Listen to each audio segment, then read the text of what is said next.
Hi viewers, welcome to our channel. ప్రస్తుతం మనతో పాటు సీనియర్ జర్నలిస్ట్ దాము బాల సార్ వారితో మాట్లాడదాం. నమస్కారం సార్. సార్, ఇవాళ అసెంబ్లీ సమావేశాలకు నల్ల కండువా కప్పుకొని వెళ్ళిన జగన్మోహన్ రెడ్డి గారి చెవిలో రఘురామకృష్ణరాజు గారు ఏదో చెప్పారు అని చెప్పేసి ఒక వార్త వైరల్ అవుతుంది సార్.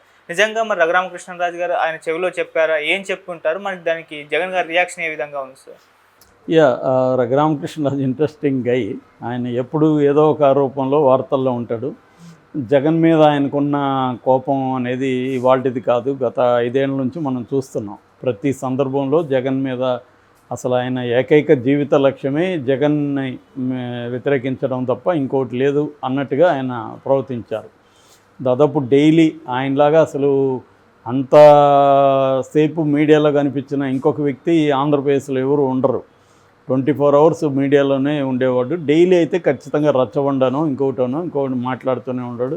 అవి కాకుండా ఆయన ఇండిపెండెంట్గా వీడియోలు చేయడం, ఇలాగా దానికి ఆయనకేమన్నా అవార్డు కూడా ఇవ్వాలి. ఒక రికార్డు క్రియేట్ చేశాడు. అంటే ఒక జగన్ మీద ఈ స్థాయిలో ఇంకా ఏ వ్యక్తి కూడా ఎప్పుడు కూడా ఇలాగా మాట్లాడు.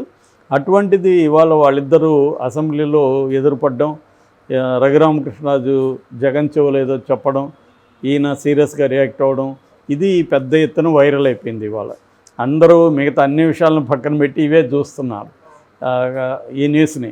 అయితే దానికి సంబంధించిన విజువల్ అయితే లేదు, కానీ అక్కడ జరిగింది చెప్తున్నారు. అసెంబ్లీ ప్రారంభానికి ముందు అసెంబ్లీ లోపల జగన్ రఘురామకృష్ణరాజు ఎదురుపడ్డారని చెప్తున్నారు. ఎదురుపడ్డా జగన్ రఘురామకృష్ణరాజు కావాలని వెళ్ళాడా అనేది కూడా డౌట్గానే ఉంది. ఎందుకంటే ఆయన కావాలని వెళ్ళి ఉంటాడు. మననే జగన్ మీద కేసు పెట్టాడు.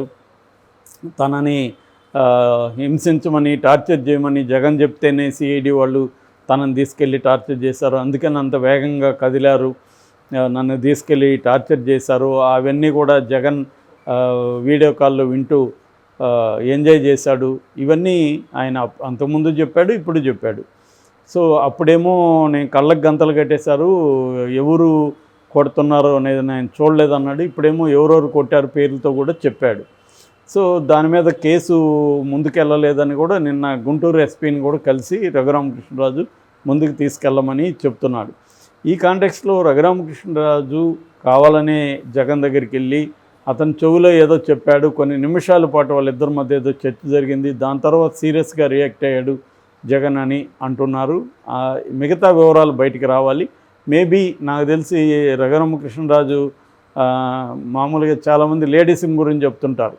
అందరూ మగవాళ్ళు ఒక చెవులో విని ఒక చెవులో వదిలేస్తే వీళ్ళు 2 చెవులతో విని నోటి ద్వారా వదులుతారని, అంటే వేరే వాళ్ళకి చెప్పేస్తారని.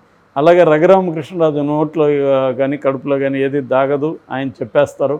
ఆయన వచ్చి ఆయన ఏం గుసగుసలాడాడో కూడా చెప్తాడు. ఖచ్చితంగా ఆయన ఒక రకంగా బెదిరించి ఉండొచ్చు. నేను అంత చూస్తాను, నిన్ను నాకు ఎలా జరిగిందో నీకు కూడా అలాగే జరుగుతుంది, అట్లాంటిది ఏదైనా చెప్పే ఉండే అవకాశమే ఉంది. లేదంటే ఆయనేమి జగన్తో పోయి ఫ్రెండ్లీగా మాట్లాడే వ్యక్తి కాదు కదా. ఖచ్చితంగా లేదంటే జగన్ అంత సీరియస్గా ఎందుకు రియాక్ట్ అయ్యాడు అంటే జగన్కి వ్యతిరేకంగా అతను ఏదో గట్టిగానే చెప్పాడు. దాంతో జగన్ కోపం వచ్చింది, సీరియస్గా రియాక్ట్ అయ్యాడు అనేది మనకి అర్థమవుతుంది. ఎందుకంటే చరిత్ర చూసినా కూడా రఘురామకృష్ణరాజుకి నెంబర్ 1 ఎనిమి ఎవరు జీవితంలో అంటే జగనే. మరి దానికి కారణం ఏందనేది ఎవరికి తెలియదు. దీనికి ఒక వెర్షన్ ఏంటంటే జగన్ని కొన్ని కోరికలు కూడా నెరవేర్చలేదు, అందుకే జగన్ మీద కక్ష కట్టాడు. ఇప్పుడు చంద్రబాబు మీద కూడా అదే జరగబోతుంది. ఆల్రెడీ చంద్రబాబు తనకి స్పీకర్ ఇస్తాడు, నేనే కాబోయే స్పీకర్ అని అనౌన్స్ చేశాడు. అది జరగలేదు. దాని తర్వాత మంత్రి పదవులు ఖచ్చితంగా కోటాలో ఇస్తారు, క్షత్రియ కోటాలైనా ఇస్తారు. క్షత్రియులు 5-6 మంది ఎమ్మెల్యేలకు గెలిచారు కాబట్టి ఆ కోటా కింద ఒకరికి ఇవ్వడం పెద్ద విషయం కాదు కాబట్టి ఇస్తాడు అని అది కూడా అనుకున్నారు. కానీ అది కూడా ఇవ్వలేదు. ఏ రకమైన పదవి ఆయనకి ఇవ్వలేదు, ఉండి ఎమ్మెల్యే మాత్రమే. దీంతో చంద్రబాబు మీద కూడా ఆయన నెగిటివ్గా మాట్లాడడం మొదలుపెట్టాడు. వాళ్ళ మీడియాలోనే ఆయన చంద్రబాబు మీద కూడా నెగిటివ్గా మాట్లాడాడు. చంద్రబాబుకి నచ్చిన కులాలు కొన్ని ఉంటాయి, భయపడే కులాలు కొన్ని ఉంటాయి. ఈ భయపడే కులాలకే ఆయన పదవులు ఇస్తాడు, నచ్చని కులాలకి ఇవ్వడు అనేది కూడా ఆయన మాట్లాడాడు. నచ్చని కులాల్లో బ్రాహ్మిన్స్, క్షత్రియులు ఇలాంటి వాళ్ళు ఉంటారు. భయపడే కులాలు కమ్మ, మిగతా కులాలు భయపడే కులాలు అన్నట్టుగా ఆయన వ్యాఖ్యానించాడు అనేది బయటకు వచ్చింది. ఏదేమైనా దానికి కారణం ఏంటంటే ఆయన పదవి ఇవ్వకపోవడం. సో తను కోరుకున్నది ఇవ్వకపోతే ఏ గవర్నమెంట్లో అయినా ఇలాగ బిహేవ్ చేస్తాడు. గతంలో వీళ్ళు ప్రోత్సహించారు, ఇప్పుడు ఆయన వీళ్ళ మీదకే వస్తున్నాడు అనేది మాట్లాడుతున్నారు. అందుకని ఆయన ఇచ్చిన కంప్లైంట్ కూడా పోలీసులు సీరియస్గా తీసుకోలేదంటున్నారు. మరి ఈయన నాకు తెలిసి ఆయన ప్రతిదానికి కోర్టుకు వెళ్తారు. దీని మీద కూడా ఆయన కోర్టుకు వెళ్ళే అవకాశం ఉంది. కానీ ఇది ఎప్పుడో 3 ఏళ్లకు ముందు జరిగింది. దీన్ని ఇప్పుడు పోలీసులు ఎలాగా నిర్ధారిస్తారు? ఈయన చెప్పిన దానికి ఆధారాలు ఏమున్నాయి, ఈయన ఏమి ఇచ్చాడు ఆధారాలు అనేది ఇంపార్టెంట్. కొట్టారని చెప్తున్నారు, కొట్టారంటే దానికి ప్రూఫ్ ఏముంటుంది? అప్పుడైనా కనీసం డాక్టర్ల దగ్గరికి తీసుకెళ్లారు. ఆయన్ని కొట్టినట్టుగా సర్టిఫికేట్ ఇవ్వలేదు. ప్రభావత్ అని అక్కడ సూపరింటెండెంట్ గవర్నమెంట్ హాస్పిటల్ గుంటూరు, ఆమె మీద కూడా కేసు పెట్టాడు.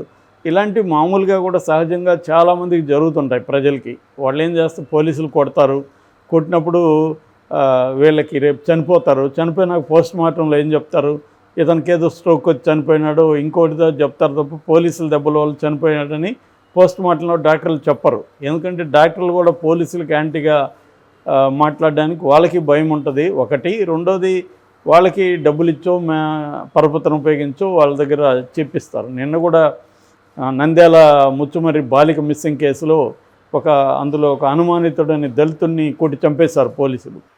దాని మీద ఏమీ జరగలేదు, ఏమి జరగదు కూడా. ఎందుకంటే ఇలాంటివి సహజంగా జరుగుతుంది. ఒక ఎంపీకి జరిగినప్పుడు మాత్రమే ఇది చర్చకు వచ్చింది. నిజానికి ఆయనకి చిత్తశుద్ధి ఉంటే రఘురామరాజుకి మిగతా విషయాలు కూడా మాట్లాడాలి. తన్ను కొడితేనే అది అన్యాయమా? ఇప్పుడు అక్కడ మరి లాకప్ డెత్ చనిపోయారు, దాని గురించి రఘురామకృష్ణరాజు బాధ్యత లేదా? తను మాట్లాడద్దా?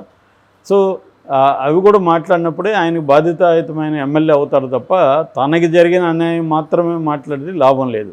అది ఖచ్చితంగా మాట్లాడాలి. తనను కొట్టుంటో కూడా ఆయన పోరాటం చేయాలి, దాన్ని మనం అప్రిషియేట్ చేయాలి. ఒక ఎంపీగా ఉండి నన్నే కొట్టారంటే సాధారణ పరిస్థితులు అని మాట్లాడడం కరెక్టు. కానీ ఇదే ప్రభుత్వంలో జరుగుతుంటే పోలీసుల జులుములు దాన్ని వ్యతిరేకించట్లేదు ఆయన. అక్కడే ఆయన డ్యూయల్ నేచరు అర్థమవుతుంది. అంటే తనకు జరిగితేనే మాత్రం మాట్లాడతాను, నేను ప్రజలకు జరిగితే మాట్లాడను అన్న ఇది క్లియర్గా కనబడుతుంది. ఈ కాంటెక్స్ట్లో జగన్ చెవులో ఆయన ఏం చెప్పాడు అనేది ఇప్పుడు పెద్ద చర్చ.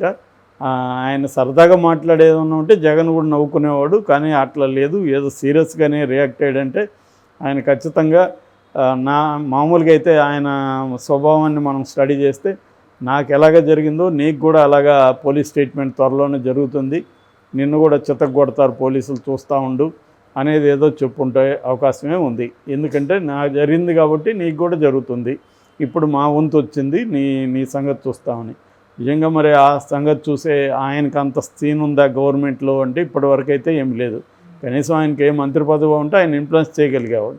ఈ ప్రభుత్వాన్ని ఇన్ఫ్లుయెన్స్ చేసే పరిస్థితి రఘురామకృష్ణరాజుకి అయితే ఇప్పటివరకు ఉన్నట్టుగా కనిపించట్లేదు. చంద్రబాబు ఏంటంటే ఆయన మహాముదురు, మనకు తెలుసు, ఆయన ఎవరిని ఎలా డీల్ చేయాలో తెలుసు.